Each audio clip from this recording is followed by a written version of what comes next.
చూస్తున్నారు తెలంగాణ సమాచార్.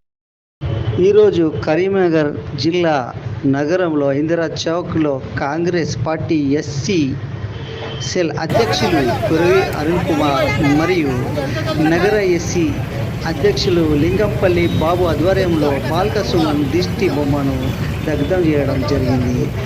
మరియు బాల్క సుమన్ ఖబర్దార్ అంటూ నినాదాలతో హెచ్చరించారు. ఈ కార్యక్రమంలో ఎస్సీ, బీసీ, ఎస్టీ, మైనార్టీ అన్ని వర్గాల కాంగ్రెస్ పార్టీ కార్యకర్తలు పాల్గొన్నారు. కల్వకుంట్ల పెంపుడు కుక్క, కల్వకుంట్ల బానిస అయినటువంటి బాల్క సుమన్ నిన్న మా ముఖ్యమంత్రి రేవంత్ రెడ్డి గారి పట్ల అసభ్యకరమైన పదజాలంతో మాట్లాడుతూ ఇష్టం వచ్చినట్టుగా మాట్లాడడం జరిగింది. బాల్క సుమన్, నీ పెంపుడు కుక్క బుద్ధి నువ్వు కేసీఆర్ దగ్గర చూపించుకో. కేసీఆర్ దగ్గర మంచి మార్కులు పొందడానికి రేపు పొద్దున నీకు ఇంకో అవకాశం ఏదైనా రావడానికి నువ్వు కేసీఆర్ దగ్గర మార్కులు కొట్టడానికి ఇష్టం వచ్చినట్టుగా మా ముఖ్యమంత్రి గారి మీద మాట్లాడుతూ ఉన్నావు. చెప్పులు చూపించే సంస్కృతి ఎక్కడ నేర్చుకున్నావు బాల్క సుమన్? ఉస్మానియా యూనివర్సిటీ విద్యార్థి అని చెప్పుకుంటావు కదా నువ్వు. మరి ఆ ఉస్మానియా యూనివర్సిటీలోనే నువ్వు చెప్పులు చూపించే సంస్కృతి నేర్చుకున్నావా? ఒక ముఖ్యమంత్రి మీద మాట్లాడడానికి ఎట్లా మాట్లాడాలని కూడా కనీసం ఒక విద్యార్థి నాయకునిగా నీకు ఇంగిత జ్ఞానం లేదా? మరి 9 ఏళ్ళ అధికారంలో మీరు ఉన్నారు కదా, మరి అట్లాంటి టైంలో మీ ముఖ్యమంత్రి మీద మేమెన్నిసార్లు చెప్పులు చూపించే పరిస్థితి ఉంటుండే? మేము అప్పుడు చెప్పులు చూపించుంటే అప్పుడు మీ ముఖ్యమంత్రులు కానీ మీ మంత్రులు కానీ రోడ్ల మీద తిరిగేటోళ్ళ? బాల్క సుమన్ ఖబర్దార్, ఖచ్చితంగా బేషరతుగా రేవంత్ రెడ్డి గారికి బహిరంగ క్షమాపణ చెప్పాలి.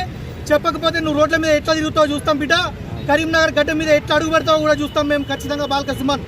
అదేవిధంగా రేవంత్ రెడ్డి గారు ఒక్కొక్క హామీని అమలు చేసుకుంటూ పోతా ఉంటే ప్రజల లోపల ఇక మా పని అయిపోయింది, ఇక మమ్మల్ని ఎవరు పట్టించుకునే పరిస్థితి లేదు, కనీసం మేము ఇట్లా మాట్లాడినా హైలైట్ కావాలని చూస్తా ఉన్నావు బాల్క సుమన్. గుర్తుపెట్టుకో, నీ పేర్లోనే ఉంది బాల్క సుమన్ అంటే నువ్వు వెంట్రుకతో సమానం. రేవంత్ రెడ్డి వెంట్రుకతో సమానం బాల్క సుమన్, నువ్వు గుర్తుపెట్టుకో. ఖచ్చితంగా రేవంత్ రెడ్డి గారి మీద వేసిన వ్యాఖ్యలు ఏదైతే ఉందో వెనక్కి తీసుకోవాలి. రేవంత్ రెడ్డి గారికి బహిరంగ క్షమాపణ చెప్పాలి. నీ మీద ఇప్పుడు ఈ పోలీస్ స్టేషన్లలో కూడా కంప్లైంట్ ఇవ్వబోతా ఉన్నాం. ఖచ్చితంగా క్రిమినల్ చర్యలు నీ మీద తీసుకోవాలి. నిన్ను తెలంగాణ సమాజం క్షమించదు. ముఖ్యంగా దళిత సమాజం నిన్ను ఏనాడో వెలివేసింది బాల్క సుమన్. ఆ రోజు దళితులకు 3 ఎకరాల భూమి ఇవ్వనప్పుడు నీ చెప్పు ఏడా చూపించుకున్నావా? ఆ రోజు దళితులకు ఉద్యోగాలు ఇవ్వనప్పుడు నీ చెప్పు ఏడా పెట్టుకున్నావు? ఈయన రోజున మా రేవంత్ రెడ్డి గారు అన్ని హామీలు అమలు పరుస్తూ ఉంటే నువ్వు ఒక దళిత ద్రోహిగా మారిపోయి ఈయన రోజున మాట్లాడుతున్నావు బాల్క సుమన్. దళితులందరూ ముఖ్యంగా తెలంగాణ సమాజం అంతా కూడా ఇది గమనిస్తూ ఉన్నారు. రానున్న కాలంలో ఖచ్చితంగా నేను తెలంగాణలో తిరగనియబోయామని కాంగ్రెస్ కార్యకర్తలు గట్టిగా చెప్తా ఉన్నారు.